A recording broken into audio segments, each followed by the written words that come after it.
નમસ્કાર વિદ્યાર્થી મિત્રો, આજે ચેપ્ટર 3 સંખ્યા તે રમતમાં સ્વાધ્યાય 3.7 માં નીચે આપેલી સંખ્યાઓનો લસા શોધો. કે પેલું તો કે લસા એટલે શું? લઘુત્તમ સામાન્ય અવયવી. લઘુ એટલે નાનું, સામાન્ય એટલે સમાન અને અવયવી એટલે અવયવી.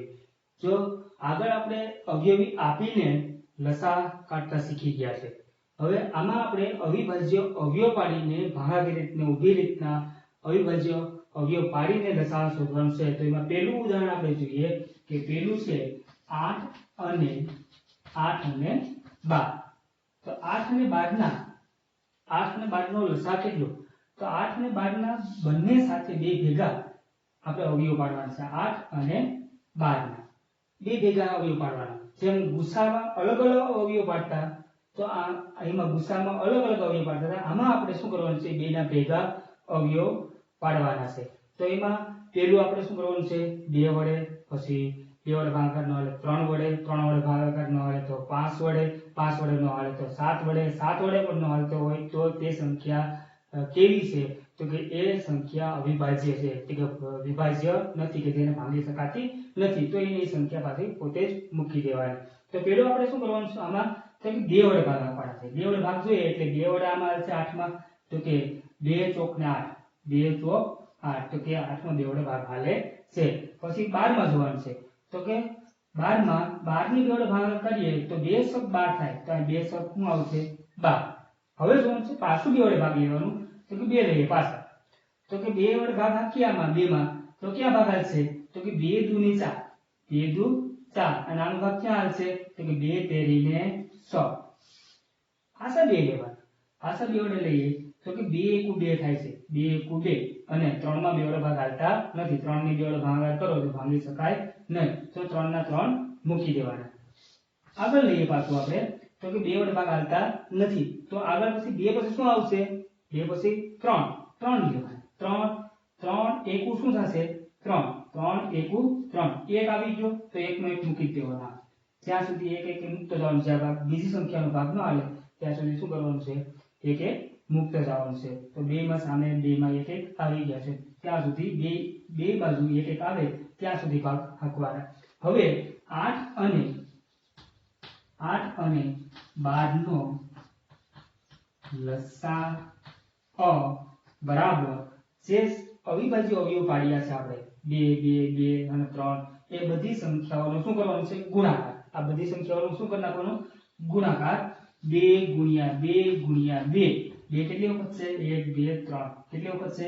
1 2 અને 3, અને ગુણ્યા 3 બરાબર કેટલા? તો આ બધી સંખ્યાનો શું કરવાનું છે? ગુણાકાર.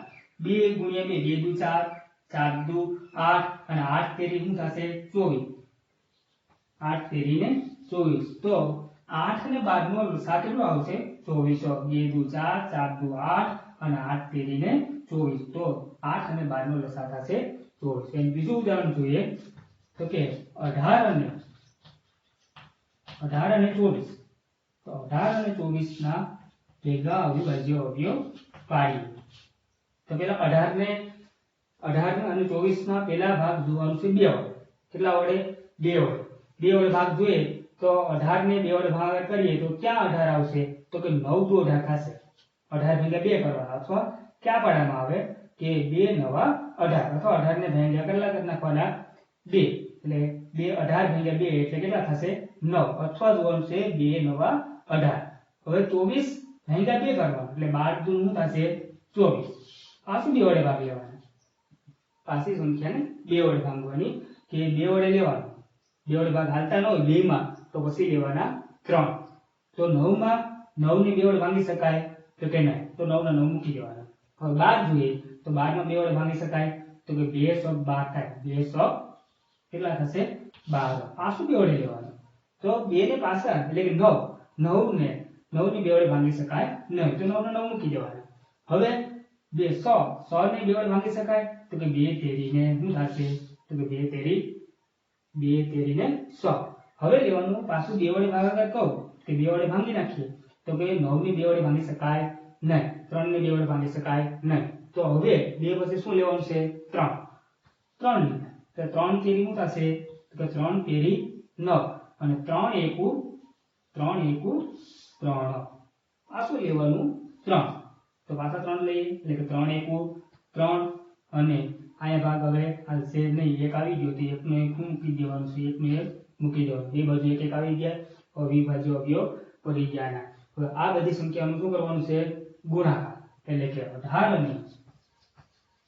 અને 24 નો લસા અ બરાબર 2 છે કેટલી વખત છે તો કે 3 2 ગુણ્યા 2 ગુણ્યા 2 અને ગુણ્યા 3 ગુણ્યા 3 બરાબર તો કે 2 ગુણ્યા 2 2 ગુણ્યા 2 2 દુ 4 4 દુ 8 અને 8 ગુણ્યા 3 8 તેરી 24 અને 24 ગુણ્યા 3 કરવાનું છે 24 તેરી શું થશે 72 તો 24 તેરી નો અર્થ ગુણાકાર કરી નાખવાનું કે 24 ગુણ્યા કરી નાખવાના 3 તો 24 તેરી શું થશે 72 હવે આગળના વિડિયોમાં આપણે બીજા ઉદાહરણ જોઈએ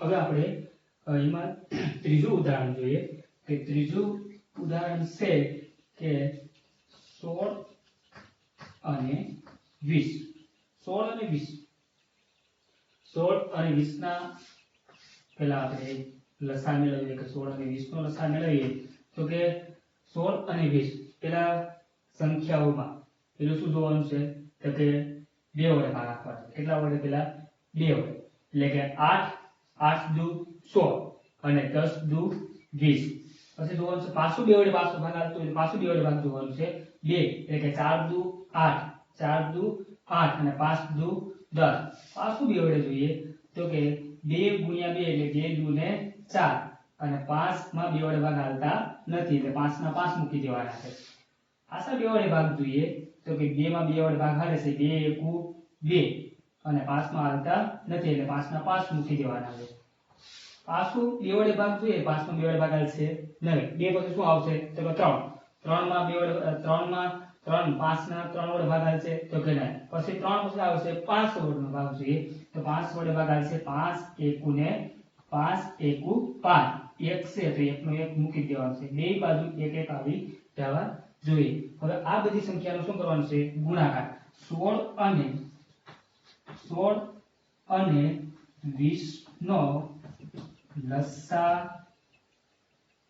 લસા અ બરાબર 16 અને 20 નો લસા બે કેટલી વખત છે તો કે 1 2 3 અને 4 ચાર વખત લખી નાખીએ 2 3 અને 4 અને ગુણ્યા 5 બરાબર 2 ગુણ્યા 2 2 દુ 4 4 દુ 8 8 ગુણ્યા 2 એટલે 8 દુ 16 અને 16 પંચા 80 તો આનો આપણે લસા 16 અને 20 નો લસા કેટલો આવશે 80 ચોથું ઉદાહરણ જોઈએ કે 100 અને 10 100 અને 10 લઈએ તો 100 અને 10 ના લસા કેટલો 100 અને 10 નો લસા કેટલો તો પેલો આપણે શું કરવાનું છે બે વડે ભાગ આપવાના છે એટલે કે 3 દુ 6 અને 5 દુ 10 પાછું બે વડે ભાગ જોવાનું કે 3 માં બે વડે ભાગ આવશે તો કે નહીં 5 માં બે વડે ભાગ આવશે તો કે નહીં પછી લેવાનું છે બે પછી શું આવશે તો કે બે પછી ભાગ કોને આપવાના છે 3 વડે 3 એકુ 3 3 એકુ 3 5 માં 3 વડે ભાગ આવશે નહીં તો 5 ના 5 મૂકી દેવાના છે પાછું લેવાનું છે 3 ગઈએ 3 માં ભાગ આલે નહીં 3 પછી શું આવશે 5 લેવાના 5 એકુ શું થશે 5 એકુ 5 અને એકનો એક મૂકી દેવાનો છે એકનો એક મૂકી દેવાનો આવી જાય બે બાજુ એક એક હવે આ બધી સંખ્યાનો શું કરવાનું છે ગુણાકાર 100 અને 10 નો લસા અ બરાબર 2 ગુણ્યા 3 ગુણ્યા 5 બરાબર 2 ગુણ્યા 3 2 તેરી 6 2 તેરી 6 અને 100 ગુણ્યા 5 100 પંચા 30 અને ગુણાકારમાં ખાસ ગુણાકાર સંખ્યાઓ કરવા માટે ખાસ ધ્યાન રાખવાનું કે 2 ની સાથે પાછું આમ કરતું જવાનું 2 ગુણ્યા 3 2 તેરી 100 અને 100 ગુણ્યા 5 100 પંચાને 30 ખાસ ગુણાકાર સંખ્યા કરો ત્યારે ધ્યાન રાખવાનું છે જે ગુણાકાર કઈ રીતના સંખ્યાઓ કરવી ભૂલ ન થવી એમાં જોઈએ